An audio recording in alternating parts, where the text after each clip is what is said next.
great day to enjoy.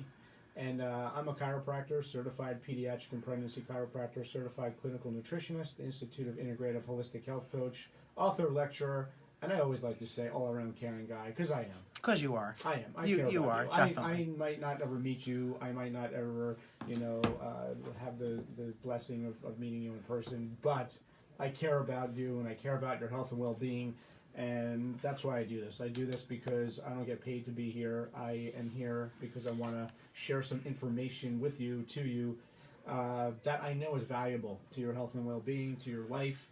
I know that if you apply these things, I've seen it for almost 20 years, not only for myself but other people, it's life-changing. But it's not, you can't just do it half-butted. You really have to do it, you really have to engage, and in order to make a massive impact, you have to create some changes and do things. You can't just push 2 French fries to the side of the plate. You have to sometimes push them all off the plate and not even consume them. So it's something that to the degree that you're willing to play big is going to be the degree of reward you get. That's really the bottom line. And if you're willing to take part, if you're willing to do the things necessary to create wellness, we're talking about the salutogenic model, right? The things that create health and to create health, the study of promoting health. What makes more sense? The study of promoting what makes us healthier, or just the study of treating when we get sick? I say the study doing the things that keep us healthy. And if we happen to get sick, then we're more likely that we're going to get through it and able to handle it much better. And if necessary, there's medical care there as crisis intervention. Now understand that healthcare right now is not healthcare, it's sick care. Healthcare is you doing it. Healthcare is self-care. And your health insurance doesn't cover any of that. They cover screenings, and people mistake that as health care. Getting screened for something and telling you're okay, I mean, it's good. In that moment of time, you don't have any noticeable problems. But it doesn't mean you're not on the path to health, to your, like we said before, you're either moving towards illness or you're moving towards wellness. The screenings are good. No one's saying not to get screened or not to get checkups. They're really good to give you snapshots of how you're doing. But the minute that you get a sign or a symptom or a lab report that says something's out of range, it's time to go into how do I treat this naturally mode. What do I need to do in my lifestyle? Is there something I could be doing different to improve my health here, to avoid taking medication, to avoid high blood sugar, to avoid high cholesterol, to avoid high blood pressure, to avoid putting more weight on? So health care is self-care. Don't mistake the current healthcare model. It's sick care. There's no pill that's going to fix a lifestyle problem. There's no pill that's going to fix a lifestyle problem. You can manage it, but you're never going to fix it, correct it, or reverse it, for the most part. And feeling better, feeling good is good, but functioning at your best is vital. Making sure you function at your best. People feel good all the time, and then you ever hear the person that feels good and then does a screening and they have stage 4 cancer? I hear those stories every day in practice. And here's what people say. They were healthy. If they were healthy, they wouldn't have stage 4 cancer. They weren't healthy. They just weren't expressing signs and symptoms. So they appeared to be healthy. If I asked you what is health, how would you define it? If I asked you what is wellness, how would you define it?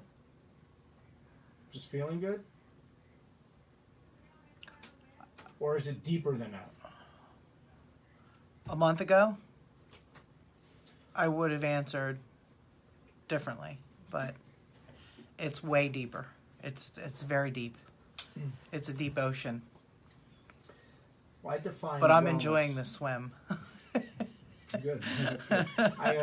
I define wellness as the degree to which an individual experiences and expresses health and vitality in any dimension of life. So you have our dimensions of life. Mm-hmm. The way a person experiences health and vitality, they're different in any dimension of life. Dimension meaning, so there's three major, we call them dimensions: physical, emotional, nutritional. You have three major dimensions. There's others, but we'll say for ease, you have your physical life, your emotional life, and your nutritional life. And every one of those is separate. They're all separate, but they interact with one another. So they interconnect, yet they're separate. And it's important for you to be healthy in all those realms. Because if you're not healthy physically, well, I even say emotionally. Let's say, because a lot of people have emotional stress. Yeah. Say they're not happy, or they're not in a good place emotionally. That could cause them to stress eat, which can cause physical symptoms like inflammation or pain or weight gain, and that causes joint problems. So you have emotional stress that creates a habit or behavior of poor eating, which creates physical issues. So they're separate, yet they all interconnect. And one of the keys for you, one of the secret weapons, one of the mysteries, one of the keys to the kingdom I'm going to give you here is that you manage those three dimensions. Stellar. You manage them really, really, really well. So in a physical realm, watch your posture. Get massages. Get adjusted. Move and exercise. Watch how you watch TV. Sleep in a bed, not with your head hanging down in a recliner, or on a sofa where there's no support. No pun intended. So it's like those are just physical things. Think about all the things that have happened to us physically over the years. Well, you're born, that's a physical stress. And if you don't think a cesarean section or a vacuum extraction or an unnatural birth in that realm is good for you, then we have to educate you on the stresses of spinal stresses and neurological stresses on the birthing process in a cesarean vacuum extraction or forceps delivery. I think I actually have an article here. JAMA, the Journal of the American Medical Association, I happen to have it right here, ironically. Association of Cesarean Delivery with Risk of Neurodevelopmental and Psychiatric Disorders in the Offspring. Huh. So cesarean sections aren't always that healthy for the individual or baby. And we've seen them come into the office with torticollis or fractured clavicle or something like that.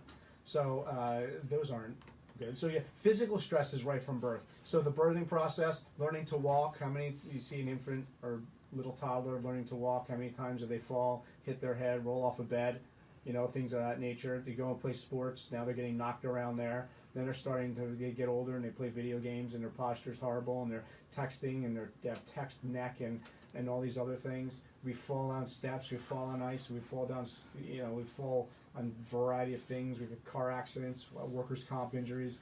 I mean, if you going on roller coasters, getting knocked around, skateboarding, doing tricks and falling down, rough intimate sessions for certain individuals. Yeah. That could kill somebody. I have to think about those too. So you have physical stress, emotional, right? I don't even have to tell you emotional. Go down the list of that. We'll be doing a show for another 4 hours where we talk about all the emotional stresses. So true. And then there's nutritional, toxic behaviors, what you put on your body, in your body, what you breathe, things of that nature. So, thoughts, toxins, and traumas, also known as physical, emotional, nutritional. You manage those dimensions, you'll see your health and life skyrocket. You'll feel like you've never felt before. You'll achieve a state of health that you're like, whoa, give me more. Hook me up. So, the key, it's very simple. This is simple. I'm not saying it's easy to do, but there's a simplicity in it all. We've complicated it. We're trying to keep our old habits. We don't want to change. We want to keep our old habits and the things we like. And I get it.